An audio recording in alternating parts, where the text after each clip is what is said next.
rain fell hard on the streets of Manhattan. Craig Bedford stood under the shelter of a tall building, adjusting his designer suit and waiting for his driver. He had just landed from Shanghai after 5 years of building his technology empire across Asia. 5 years of late nights, endless meetings, and massive success. His company was now worth $3.2 billion.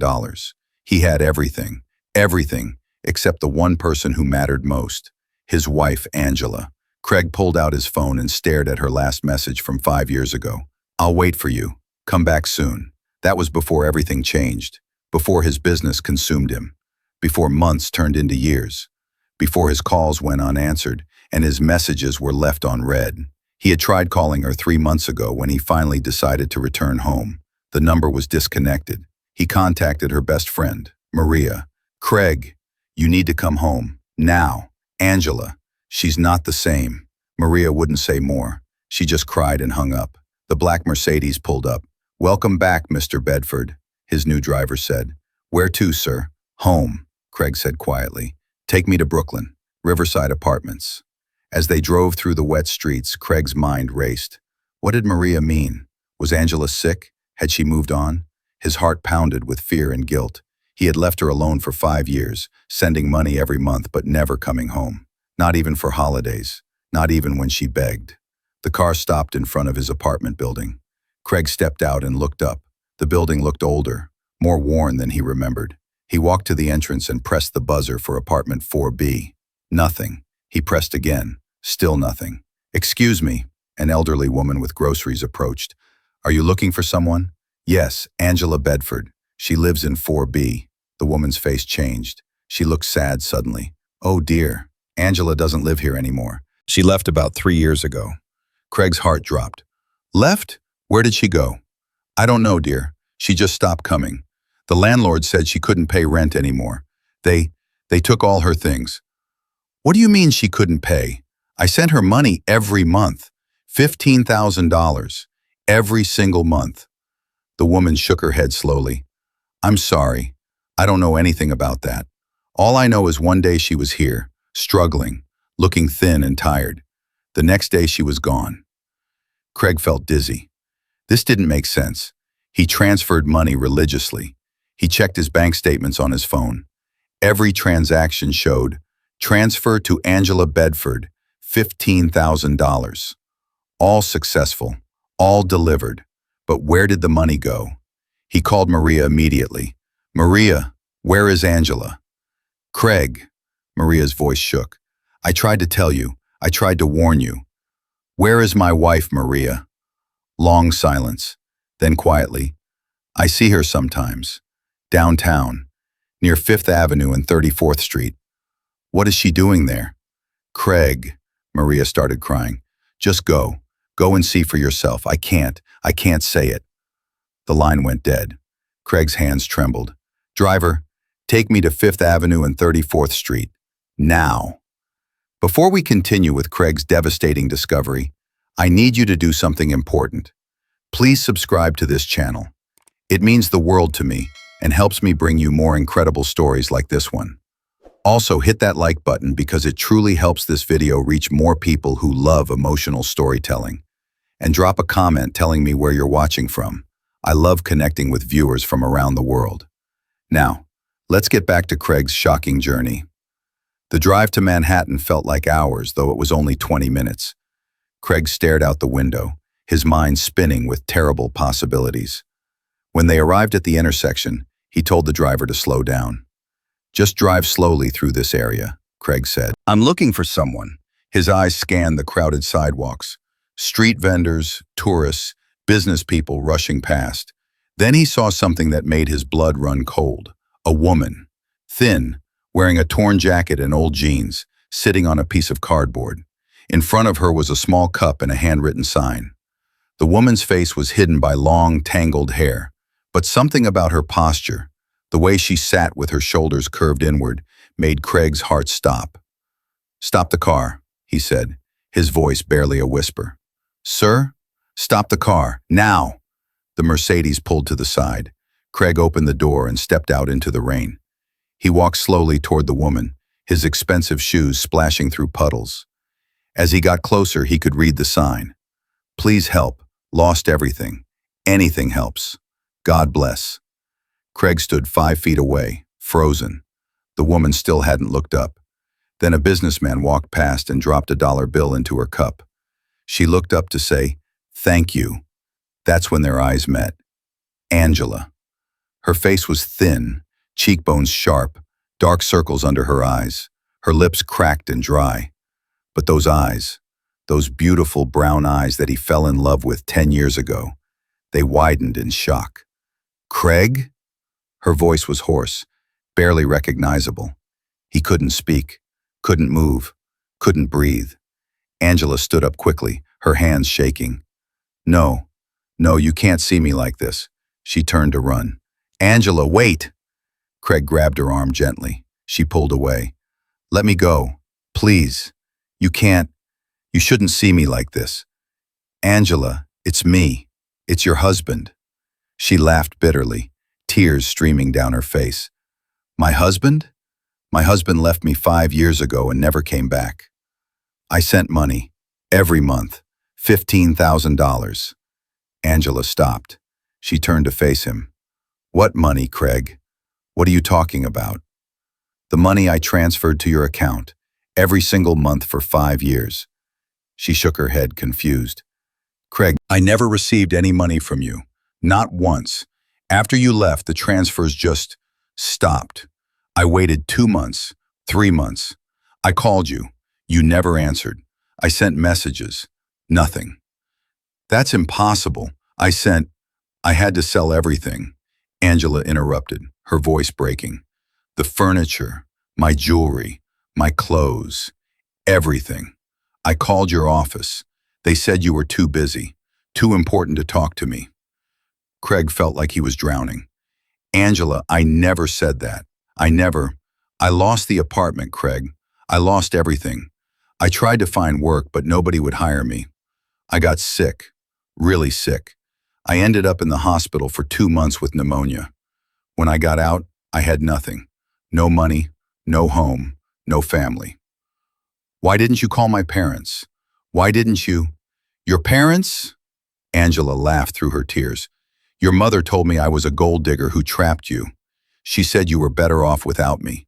She said if I really loved you, I would disappear and let you be successful." Craig's world was crumbling. "Angela, I swear I didn't know. I thought you were receiving the money. I thought you were okay. You thought wrong," she said quietly. "You thought you could send money and that would fix everything. You thought I didn't need you here. You thought success was more important than your wife." Every word was a knife to his heart because she was right.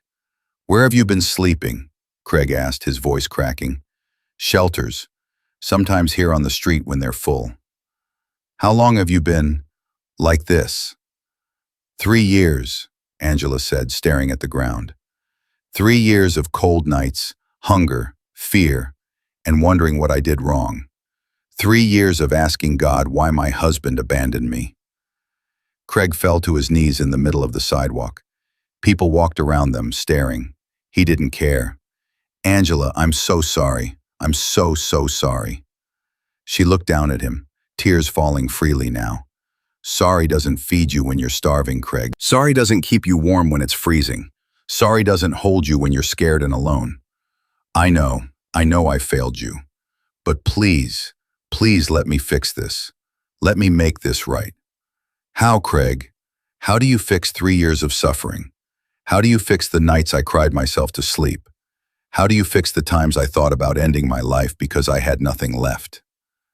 Those last words broke him completely. Craig sobbed openly, his body shaking. "Angela, please, please don't say that, please." If you're still watching at this point, drop a comment with, "I'm enjoying this story." Let's see who's truly following this beautiful story. She knelt down beside him. "Why did you come back, Craig? Why now?" "Because I realized too late that nothing matters without you. The money, the success, the empire I built, it's all meaningless without you. I came back to find my wife, to bring you back home. But instead I find this. I find that I destroyed the only thing that ever mattered." Angela was quiet for a long moment. Then she spoke softly. There's something else you need to know. Craig looked up at her, his eyes red and swollen. I was pregnant, Craig, 4 years ago. I tried to tell you, but you never answered your phone. I sent you messages, emails, everything. The world stopped spinning. Was? Craig whispered. Angela nodded, fresh tears falling. I lost the baby at 5 months. I was alone in the emergency room. No husband, no family. Just me and the doctors telling me our daughter was gone. Daughter? We had a daughter, Craig. For 5 months we had a daughter. I named her Grace. Grace Bedford. I buried her at Greenwood Cemetery with the last bit of money I had. Craig couldn't process this, couldn't accept this. He had lost everything. His wife, his child, his soul. I want to die, he said simply. I should die for what I've done to you. No, Angela said, placing her hand on his face. You don't get to take the easy way out. You want to fix this? Then you live with what you've done. You live with the pain, and you figure out how to be human again. Craig looked into her eyes. In them he saw pain, yes, but also something else.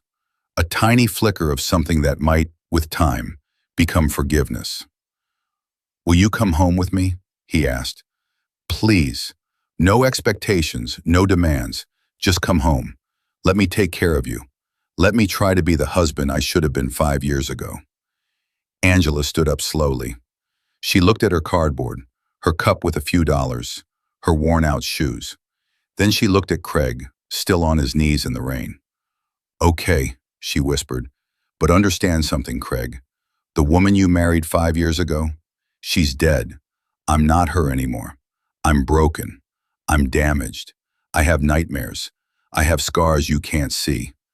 If you want me to come home, you're taking home someone new, someone harder, someone who doesn't trust easily. I'll take whatever you can give me, Craig said, standing up, as long as you give me a chance to make things right. She nodded once. Craig took off his designer jacket and wrapped it around her shoulders. He picked up her cup and her sign. You won't need these anymore. As they walked toward the car, Angela stopped. Craig? Yes? Where did the money go? If you sent it every month, where did it go? Craig pulled out his phone and opened his banking app. He showed her the transaction history. All the transfers to Angela Bedford account number 4782. Angela's face went pale. Craig, that's not my account number. My account is number 4792. That's off by 10 digits. Understanding hit Craig like a lightning bolt. Someone had stolen his money. Someone had redirected nearly $1 million over 5 years. But who? Get in the car, Craig said quietly. We're going to find out who did this.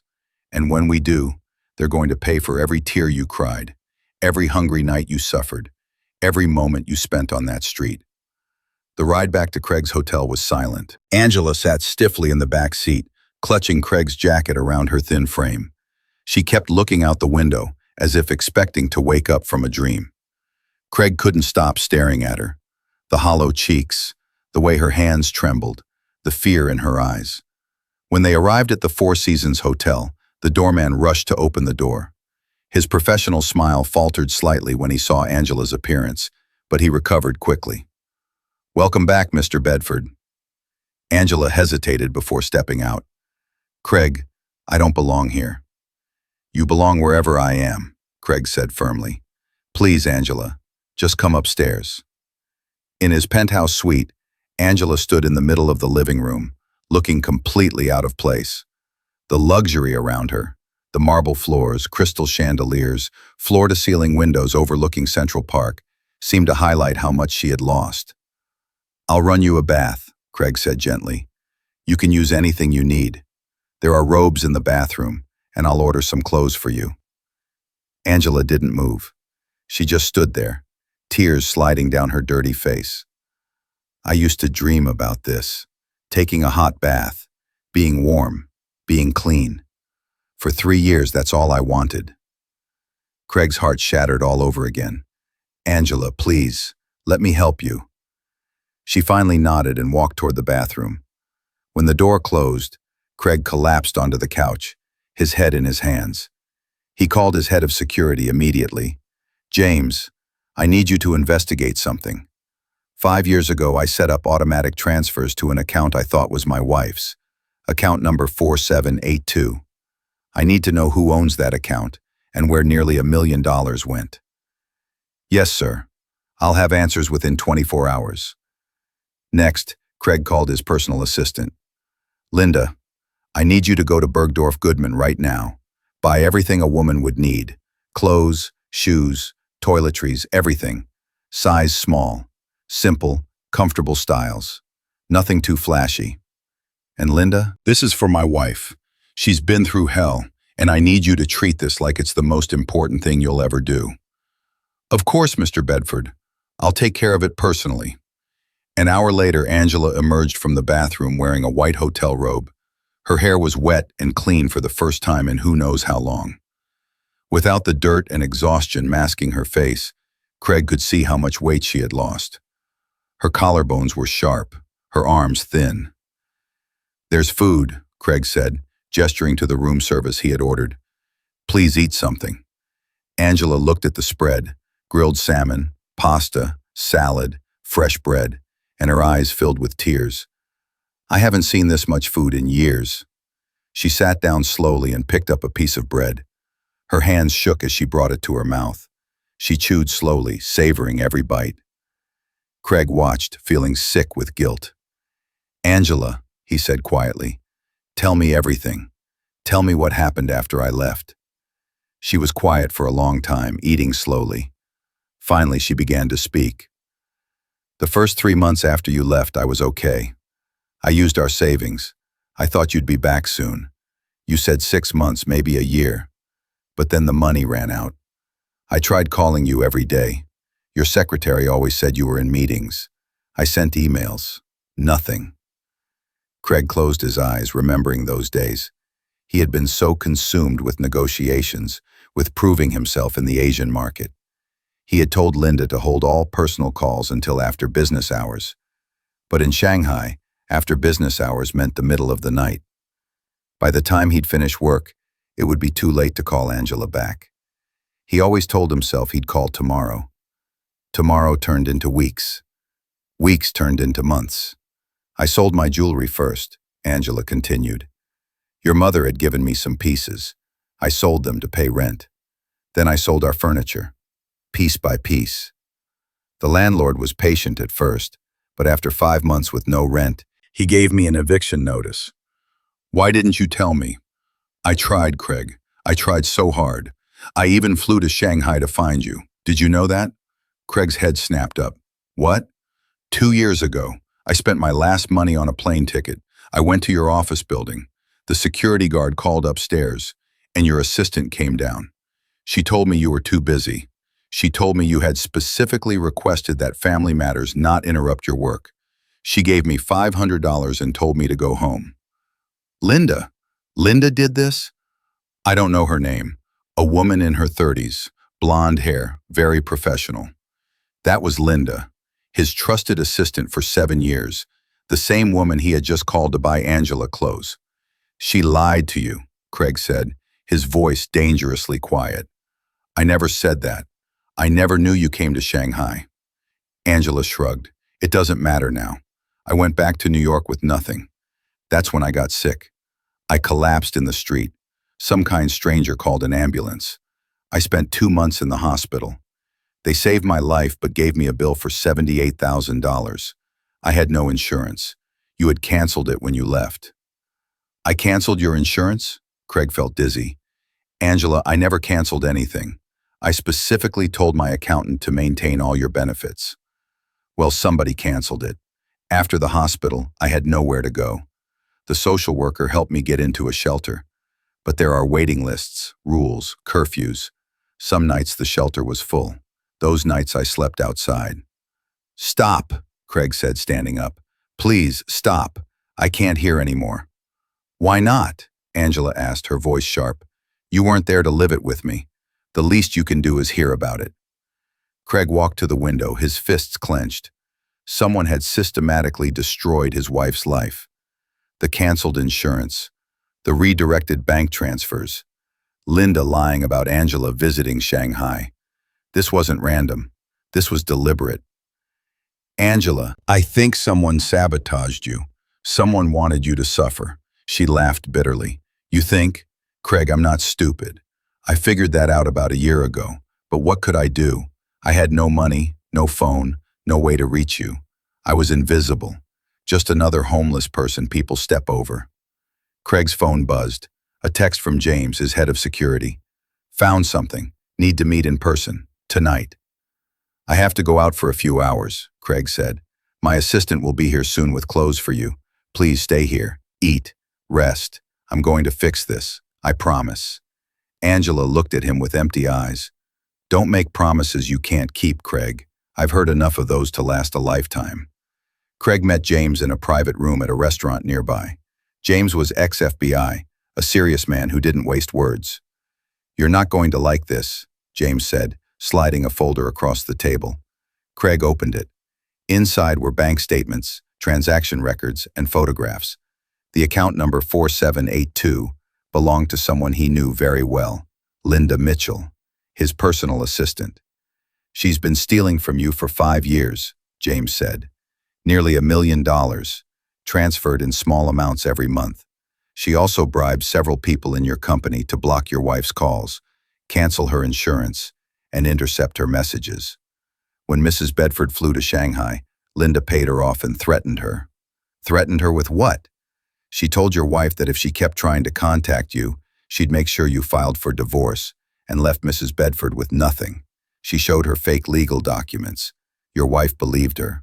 Craig's hands shook with rage. Why? Why would Linda do this? James pulled out more photographs. Because she wanted you for herself. She's been in love with you for years. She thought if she eliminated Angela, eventually you'd notice her. She planned to comfort you after the marriage fell apart. The photographs showed Linda outside Craig's Shanghai office building, watching him. Dozens of photos taken over years. Notes she had written to herself. Today he smiled at me. One day he'll see me. She doesn't deserve him. Craig felt sick. Where is she now? At your Manhattan office, preparing for your return. Good. Keep her there. I'll deal with her tomorrow. If you're still watching at this point, drop a comment with, I'm enjoying this story. Let's see who's truly following this beautiful story. When Craig returned to the hotel, Angela was asleep on the couch, wearing new clothes Linda had dropped off earlier. The irony wasn't lost on Craig. The same woman who destroyed Angela's life had just provided her with comfort. He gently covered her with a blanket and sat in the chair nearby, watching her sleep. She looked so fragile, so broken, but she was alive. Despite everything, his Angela was still alive. Around 3 a.m., Angela woke up screaming, No, please, don't take my baby. Grace, Grace. Craig rushed to her side. Angela, wake up. You're safe. You're safe.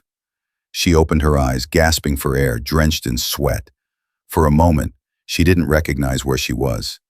Then she saw Craig and started crying. I dream about her every night, our daughter.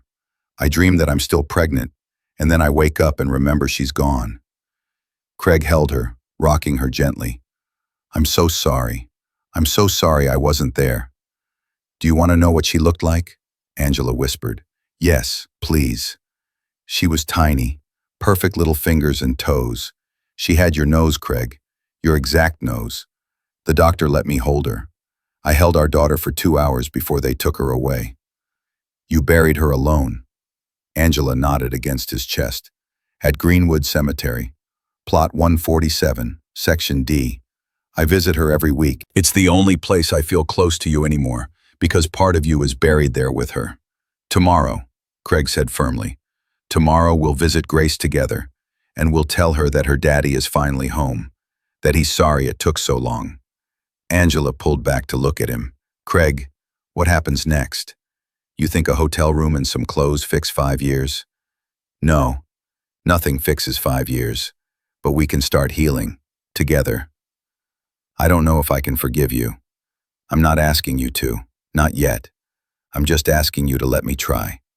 The next morning, Craig called an emergency meeting at his office. Angela refused to come, so he went alone. When he walked into the conference room, His entire leadership team stood up. "Welcome back, Mr. Bedford." Linda was there, smiling brightly. "Craig, it's so wonderful to have you back. I've prepared all the quarterly reports." "Linda," Craig interrupted, "can you come to my office, please?" "Of course." She followed him cheerfully, completely unaware of what was coming. When they entered his office, James was waiting with 2 police officers. Linda's smile vanished. "Craig, what's going on?" "Account number 4782, Craig said quietly. "Does that number mean anything to you?" Her face went pale. "For 5 years you stole from me. You lied to my wife. You sabotaged her, threatened her, destroyed her life. You made her homeless while you spent my money on designer bags and expensive trips." "Craig, I can explain. You told her I didn't want to talk to her. You told her I wanted a divorce. You canceled her insurance. You blocked her calls. You did everything in your power to erase her from my life." Linda's eyes filled with tears. "Because I love you. I've always loved you. Angela didn't appreciate you. She wasn't strong enough for you. I could have made you so happy." "Happy?" Craig's voice was ice. "You destroyed the person I love most in this world. You almost killed her. My wife spent 3 years on the streets because of you. 3 years. She was weak," Linda spat, dropping her sweet facade. "If she couldn't survive without you, she didn't deserve you." Craig stepped closer. "Officers, arrest her. I'm pressing charges for theft, fraud, and any other crime that applies. I want the maximum sentence possible." "Craig, please! I did this for us." "There is no us. There was never an us. You're a criminal who destroyed an innocent woman's life, and you're going to pay for every single thing you did." The officers handcuffed Linda. As they led her away, she screamed at Craig, "She'll never love you again. You'll never get back what you lost. I made sure of that." When the door closed, Craig collapsed in his chair. James put a hand on his shoulder. "You did the right thing." "Did I?" "Linda's going to jail, but Angela's still broken. How is that right?" "It's a start. Justice is a start." That afternoon, Craig and Angela stood in front of a small grave marked with a simple stone. "Grace Bedford, forever in our hearts." Angela knelt down and placed fresh flowers on the grave. "Hi, baby girl. Mommy brought someone to meet you. This is your daddy. He's been away, but he's home now." Craig knelt beside her, tears streaming down his face. He placed his hand on the stone. "Hi, Grace. I'm your daddy. I'm so sorry I wasn't here. I'm sorry I let you and your mommy down. But I promise you, I'm going to take care of her now. I'm going to make sure she never hurts again." They stayed there for an hour, talking to their daughter together for the first time and last time. As the sun began to set, Angela stood up. "We should go." "Angela," Craig said, "move back in with me. Not as my wife necessarily, not yet, but as my friend. Let me take care of you while you heal." She looked at him for a long moment. "I have conditions. Anything. Separate bedrooms, no expectations. I need therapy and you'll pay for it. And Craig, if I want to leave, you let me go. No questions." "Agreed. Anything else?" "Yes, tell me the truth. When you were in Shanghai, building your empire, making your billions, were you happy?" Craig thought about those 5 years.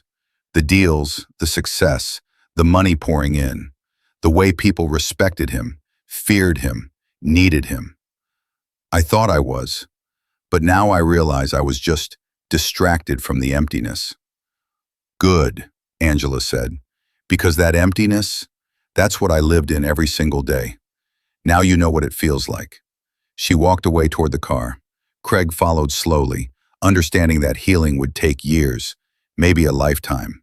But she was alive. They both were alive, and that was enough to start. 3 months had passed since Craig brought Angela home. Home was now a beautiful brownstone in Brooklyn, far from the Manhattan penthouses and corporate towers. Craig had learned that Angela needed quiet, needed space, needed nature. So he bought a place with a garden where she could plant flowers and feel the earth between her fingers again. Angela had her own bedroom on the 2nd floor with windows overlooking the garden. Craig slept downstairs in what used to be a study. They lived like careful roommates, talking politely at breakfast, saying goodnight from opposite ends of the hallway. But slowly, very slowly, things began to shift. Angela started therapy 3 times a week with Dr. Sarah Morrison, a trauma specialist. Craig paid for everything without question. He also started his own therapy because Dr. Morrison insisted. "You can't help her heal if you're broken too," she had told him. One Saturday morning, Craig found Angela in the garden, planting roses. She was wearing simple jeans and a t-shirt, her hair pulled back. She looked healthier now. Her cheeks had color. She had gained weight, but her eyes still carried shadows that might never fully disappear. "Morning," Craig said, carrying 2 cups of coffee. "Morning." Angela accepted the coffee with a small smile. "Thank you. They're pretty," Craig said, gesturing to the roses. "They're called New Dawn roses. They're survivors. They can grow in almost any condition, even after harsh winters." Craig understood the metaphor. "Like you." Angela's smile faded slightly. "I'm not sure I'm surviving, Craig. I'm just existing." "That's still something. That's still progress." She looked at him carefully. "Dr. Morrison says I'm angry at you, that I need to express it instead of holding it in." Craig set down his coffee. "Okay, tell me. I can take it." "Can you?" Angela challenged. "Can you really take hearing how much I hate what you did? How some days I wake up and I wish I never met you? How I look at this beautiful house and think about sleeping on cardboard? How I see you trying so hard to fix things, and part of me wants to destroy you the way I was destroyed?" Her words cut deep, but Craig didn't look away. "Yes, I can take it, because you deserve to say it, all of it." Angela's eyes filled with tears. "I loved you so much, Craig. I would have waited forever, but you made me feel worthless, like I didn't matter, like I was just something you could leave behind and pick up when it was convenient." "I know. Do you? Do you really know what it's like to be invisible? To stand on a street corner and have hundreds of people walk past you like you're not even human? To be hungry and cold and scared every single day?" "No," Craig admitted. "I don't know, but I want to understand. Help me understand." Angela wiped her tears angrily. "I can't. That's the problem. You can never truly understand unless you live it. And I would never want you to live it, because it's hell, Craig. It's absolute hell." "Then help me carry the weight of knowing I caused it. That's something I can do." Angela stared at him. "Why are you still here? You have your companies, your money, your success. You could have any woman you want. Why stay with someone who might never forgive you?" "Because I don't want any woman. I want my wife, even if she hates me, even if we never share a bed again, even if she leaves tomorrow. I want to be wherever she is." That's not healthy. Maybe not, but it's true. If you're still watching at this point, drop a comment with, "I'm enjoying this story." Let's see who's truly following this beautiful story. That evening, Craig came home late from a meeting to find Angela in his study, looking at something on his computer. She looked up when he entered, tears streaming down her face. "Angela, what's wrong?" She turned the computer screen toward him. "Your emails. 5 years of emails to me that I never received." Craig's stomach dropped. He had forgotten about those. Every night in Shanghai, he had written to Angela, telling her about his day, how much he missed her, how he was working hard so they could have a better life. Hundreds of emails. Love letters, really. "Linda hacked your email," Angela whispered. "She intercepted every single one, sent them to a folder you never saw. I found them by accident when I was looking for something else." Craig knelt beside her chair. "Angela, you didn't forget me," she said, her voice breaking. "All this time, I thought you just didn't care. But you wrote to me. Every single day." She scrolled through the emails, reading snippets aloud. "Dear Angela, today I closed the biggest deal of my life, but it felt empty because you weren't here to celebrate with me." Another one. "Angela, I saw a woman wearing a red dress today and I thought of you. Remember our anniversary when you wore that red dress? You took my breath away." "I meant every word," Craig said. "This one is from 3 years ago," Angela said, her voice shaking. "Dear Angela, I tried to call you today, but your phone is disconnected. I'm getting worried. Please call me when you can. I need to hear your voice." I miss you so much it physically hurts. I was desperate by then. I kept calling, kept writing. I didn't understand why you wouldn't respond. Angela looked at him with fresh tears. And I thought you had abandoned me completely. Craig, I was on the street by then, starving, sick, and you were writing me love letters that I never saw. Linda will spend the rest of her life in prison. It's not enough. It will never be enough. Angela closed the laptop. Read me one, out loud. Craig pulled the computer over and found one from 4 years ago. He read, My dearest Angela, tonight I walked by a park and saw an old couple holding hands. They must have been married for 50 years, maybe more. And I thought about us. I thought about growing old with you, about holding your hand when we're 70, about telling our grandchildren stories about how I fell in love with the most beautiful woman in the world. I'm working so hard to build a future for us, but that future means nothing if you're not in it. I love you more than I love success, more than I love money, more than I love anything else in this world. Come back to me, or let me come back to you. Just say the word and I'll drop everything. You're my home, Angela. You've always been my home. When he finished, Angela was sobbing. Why didn't you just drop everything? Why didn't you come home? Because I'm an idiot. Because I thought providing for you meant building an empire. I thought love meant success. I was wrong. Love means showing up. Love means being there. Love means choosing your person over everything else. Angela stood up and walked to the window. Do you know what I would have traded all of this for? She gestured at the house, the furniture, the life around them. A phone call. Just one phone call where you said, I'm coming home. That's it. That's all I wanted. I can't go back and make that call, but I'm here now, and I'm never leaving again. She turned to face him. What if I can't love you anymore? What if that part of me died on the street? Then I'll love you enough for both of us until you figure out if that part can come back to life. The breakthrough came on a Tuesday in December, exactly 6 months after Craig found Angela on the street. It was snowing, the first snow of the season. Craig was in the kitchen making hot chocolate when he heard a sound from the garden. He looked out to see Angela standing in the snow in her bare feet, arms spread wide, face turned up to the sky. He grabbed a blanket and ran outside. Angela, you'll freeze. I'm feeling it, Craig, she said, not moving. For 3 years, I felt nothing. I was numb, empty. But right now, I feel the cold. I feel the snow on my face. I feel alive. Craig wrapped the blanket around her shoulders. Come inside, please. Instead, Angela turned to him. I want to visit Grace, right now. Will you come with me? They drove to Greenwood Cemetery in comfortable silence. The snow made everything look peaceful, clean. When they reached Grace's grave, Angela knelt down and brushed snow off the headstone. Hi, baby girl. Mommy's here, and Daddy's here too. She looked up at Craig. Sit with me. Craig knelt beside her in the snow. I need to tell her something, Angela said. I need to say it out loud so Grace can hear, so the universe can hear, so you can hear. Okay. Angela took a deep breath. Grace, my sweet baby. Mommy has been very sad for a long time. Sad about losing you. Sad about what happened with Daddy. Sad about everything. But Dr. Morrison says holding on to anger and sadness doesn't honor you. You were pure love for the 5 months you were inside me. Pure hope, pure possibility. And I want to start living that way again. Not because I've forgotten what happened, but because I've decided that those people who hurt me don't get to win. Linda doesn't get to win.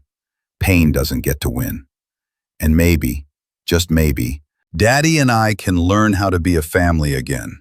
Not the same family we were before, but something new, something stronger, something that can survive anything because we've already survived the worst. She turned to Craig. I'm not ready to share a bedroom. I'm not ready for romance or grand gestures, but I'm ready to try being a real partner again, to try letting you back in. Craig's vision blurred with tears. Angela, let me finish. I forgive you, Craig, not because you deserve it, but because I deserve peace. I deserve to stop carrying this weight. I deserve to be happy again. and I can't be happy while holding on to hate.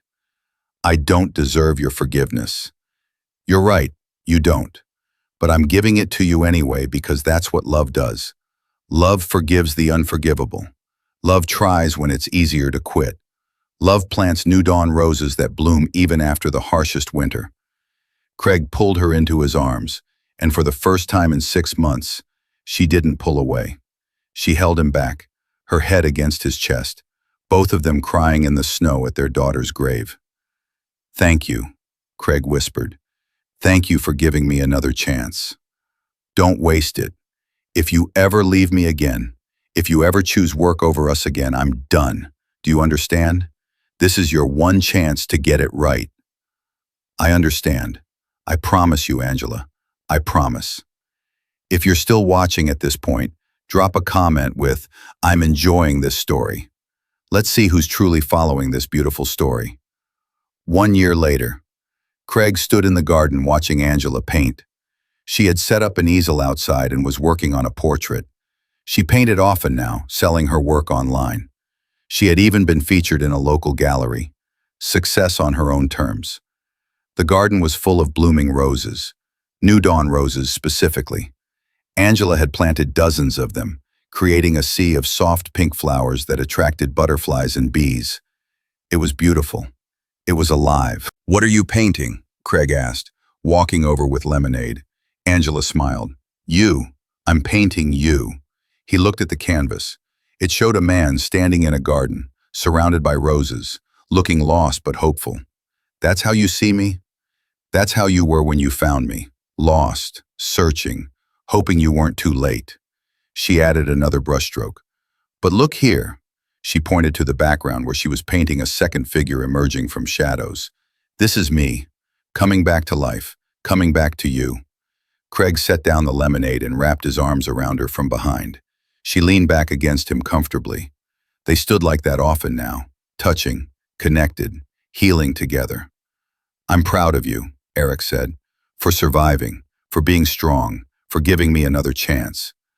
"I'm proud of us," Angela corrected. "We did this together. The healing, the work, the forgiveness. It wasn't just me or just you. It was us choosing each other every day." "Hey, I have something for you." Craig pulled out a small box. Angela turned around, curious. Inside was a key. "What's this?" "Our new shelter opened downtown yesterday. It's called Grace's House. 24 beds, full kitchen, therapy services, job training programs. Everything people need to get back on their feet. And I want you to run it." Angela's eyes went wide. "Craig, you understand what they're going through. You know what they need. You can help them in ways I never could. What do you say?" I say yes. "Yes, absolutely yes." They kissed, a real kiss, full of promise and hope. When they pulled apart, Angela laughed. "You know what's funny?" "What?" "If all of this hadn't happened, the pain, the street, the suffering, I would never have become this person. I would never have known my own strength. I would never have learned to fight. So in a weird way, I'm grateful." "You're grateful for being homeless and abandoned?" "No, I'm grateful for discovering that I'm stronger than I ever knew. I'm grateful for learning that material things don't matter. I'm grateful for understanding that real love isn't about grand gestures. It's about showing up every day, especially on the hard days." Craig pulled her close again. "I'm going to show up every day for the rest of my life. That's my promise." "Good, because I'm going to need you when we start running Grace's house. It's going to be hard work. We'll do it together." From the house, they heard Craig's phone ringing. He ignored it. Let it go to voicemail. It might be important. Nothing is more important than this moment right here. Nothing. Angela smiled and picked up her paintbrush again. As she added more colors to the canvas, Craig watched her.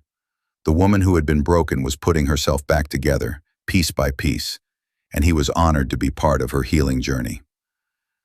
That evening, they visited Grace's grave together like they did every Tuesday, but this time they brought news. "Hi, baby girl," Angela said, kneeling down. "Mommy and Daddy have something to tell you. We're opening a house in your name, Grace's house. We're going to help people who are lost and hurting, just like Mommy was. We're going to give them hope. Because of you, baby. Because you taught us that even the briefest life can have enormous meaning. Craig added, and Grace, I want you to know I'm taking care of Mommy now. I'm doing what I should have done from the beginning. I'm loving her the right way. I'm staying. I'm showing up. I promise you, baby girl, I promise I'll never let her down again. As they stood to leave, Angela slipped her hand into Craig's. It was such a simple gesture, but it meant everything. It meant trust. It meant partnership. It meant love that had been tested by fire and emerged stronger. Ready to go home? Craig asked. Angela nodded. Yes, let's go home. 2 years after Craig found Angela on the street, they stood together at the grand opening of Grace's house. The mayor was there. Local news covered the event. But more importantly, 24 people moved into the shelter that day. 24 souls who had been sleeping rough, surviving day by day, hoping for a miracle. This is your home now, Angela told them in her opening speech. Not because we're charitable people, but because every human being deserves dignity. I know what it's like to have nothing. I've been where you are. I've felt that hopelessness. But I'm here to tell you that you can come back from it. You can rebuild. You can survive. And we're going to help you do it. After the ceremony, one woman approached Angela. She was young, maybe 25, with haunted eyes. Thank you, she whispered. I was about to give up. Angela pulled her into a hug. You don't have to give up. Not anymore. You're safe now. Craig watched his wife comfort this stranger, watched her pour love into someone who needed it desperately. This was the Angela he had fallen in love with. Compassionate, strong, unstoppable. But she was also someone new, someone who had walked through fire and emerged as steel. That night, in their bedroom, they shared a bedroom now, Angela curled up against Craig. Thank you for finding me, she said.